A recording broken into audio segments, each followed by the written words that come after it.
Helena Vance never believed in fate until the night a duke crossed a crowded ballroom and chose her, the woman wearing a paper mask. And when he finally saw her face, his eyes did not fill with shock, but with the shadow of a love he was supposed to have buried years ago. The evening began with rain. Helena stood at the narrow window of her small chamber in Vance House, watching droplets slide down the glass like tears. The sky seemed to mourn with her. A single candle flickered on her dressing table, its weak light revealing faded wallpaper peeling at the corners. The room had once been lovely, once full of warmth and pride, but years of loss had stripped it bare. She wore her mother's old gown, altered again to fit changing fashions. The blue silk had softened with age, its color no longer bright, but gentle and tired, much like the family name it carried. Helena traced the embroidery at the bodice, remembering stories her mother once told of dancing beneath crystal chandeliers, of laughter and promise. Those days felt unreal now, like memories borrowed from another life.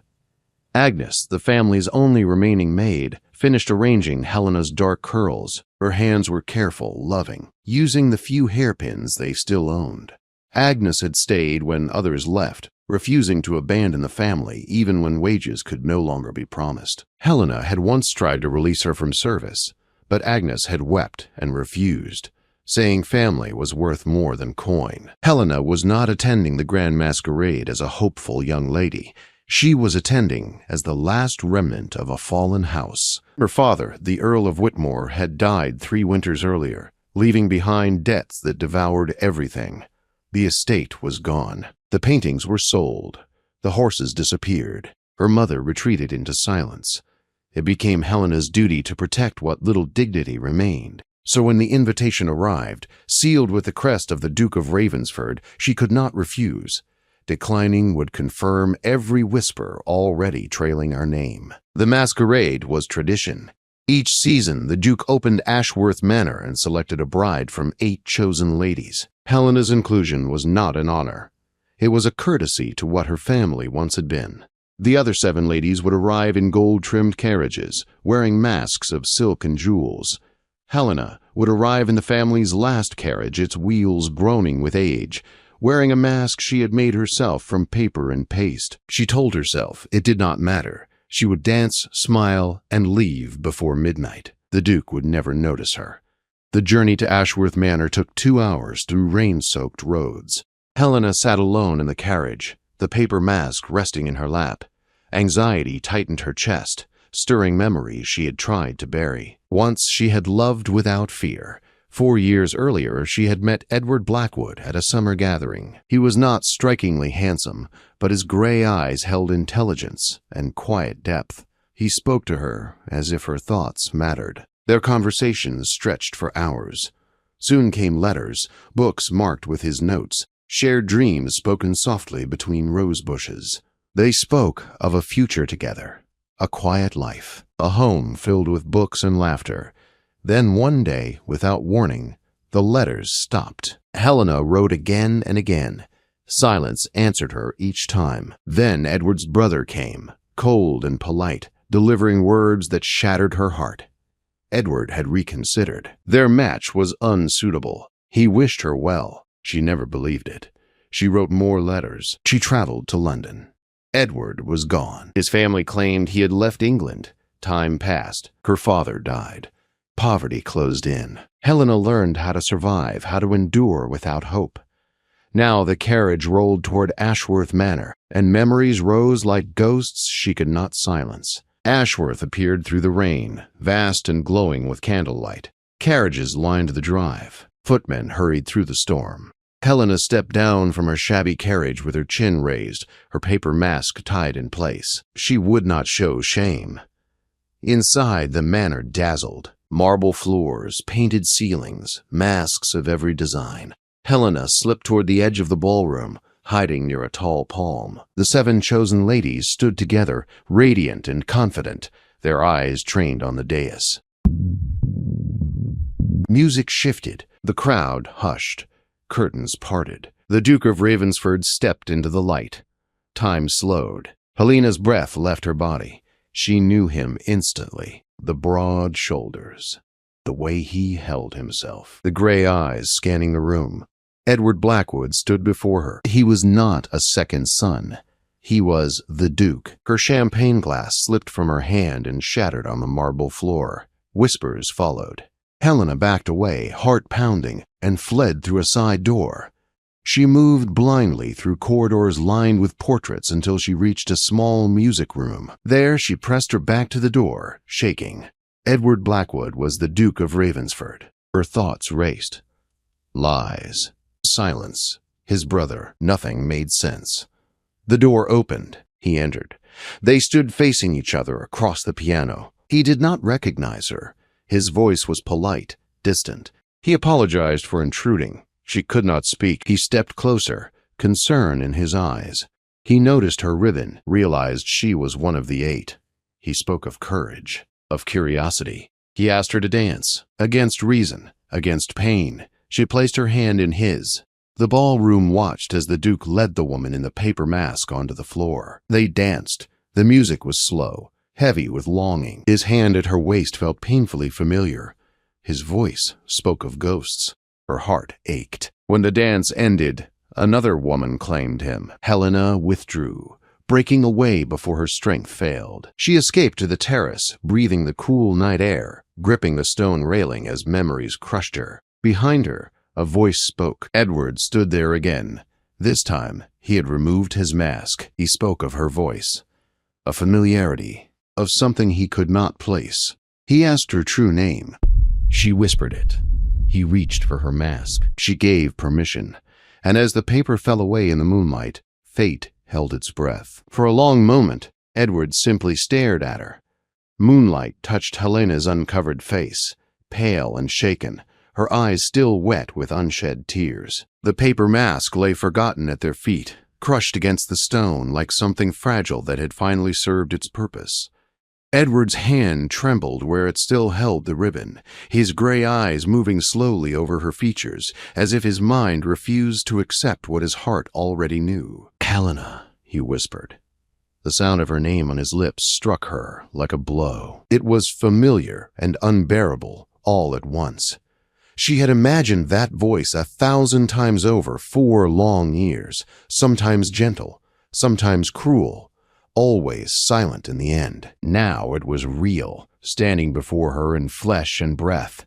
"It cannot be," he said hoarsely.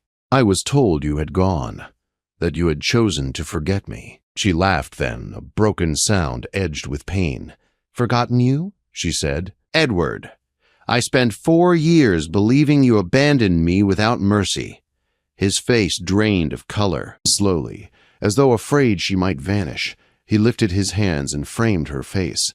His touch was careful, reverent, like a man afraid to wake from a dream. "I wrote to you," he said, again and again. "I explained everything. When you never replied, I believed you had turned away from me." Helena's breath caught. "Your brother came to Van's house," she said quietly. "He told me you had changed your mind, that you found our match unsuitable." Edward stepped back as if struck. Fury darkened his expression, sharp and sudden. "Vincent," he said, the name heavy with bitterness. "He intercepted our letters." The truth unfolded between them, slowly, painfully. Edward spoke of his uncle's illness, of being summoned to Ashworth, of the title he had been forbidden to reveal. Helena spoke of unanswered letters, of shame and silence, of grief piled upon grief. Each word uncovered another wound, another stolen moment. 4 years, Helena said softly. "We lost 4 years." Edward closed his eyes. When he opened them, they shone with something fierce and raw. "I will never forgive him," he said. "But more than that, I will never let you go again." He drew her into his arms, holding her as if she were something precious that had nearly been lost forever. Helena rested her cheek against his chest and listened to his heartbeat, steady and strong. For the first time in years, the ache inside her eased. Inside the ballroom, midnight approached. Edward pulled back and looked at her with quiet determination. "Come with me," he said. "Stand beside me. Let the truth be known." Fear flickered through her.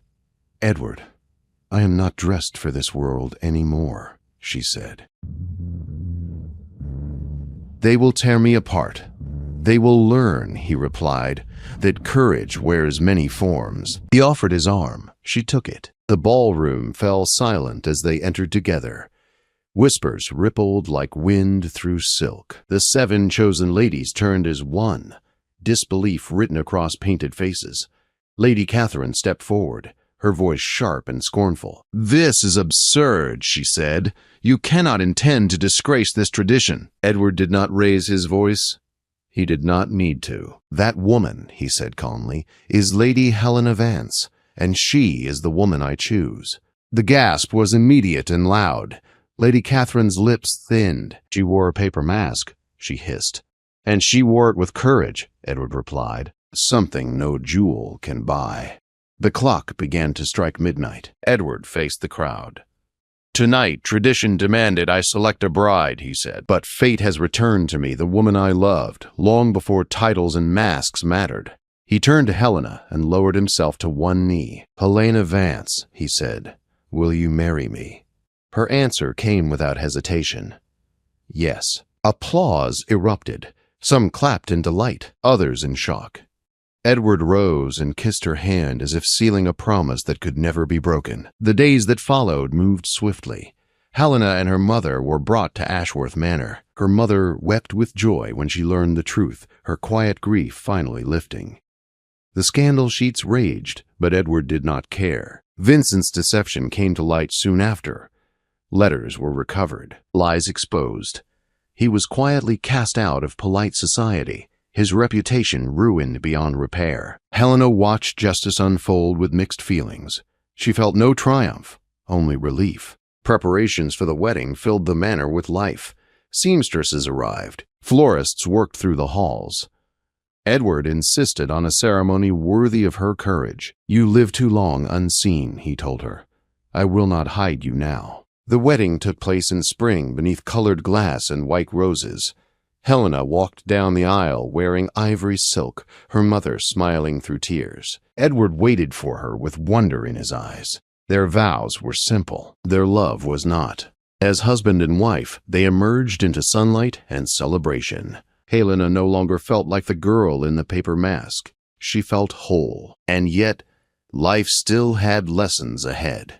Love had been restored, but the future would demand strength, forgiveness, and courage once more. Their story was not finished yet.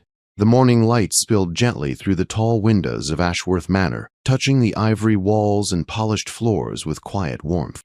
Helena stood by the window of her new chambers, her hands resting against the glass, hardly able to believe that this life now belonged to her.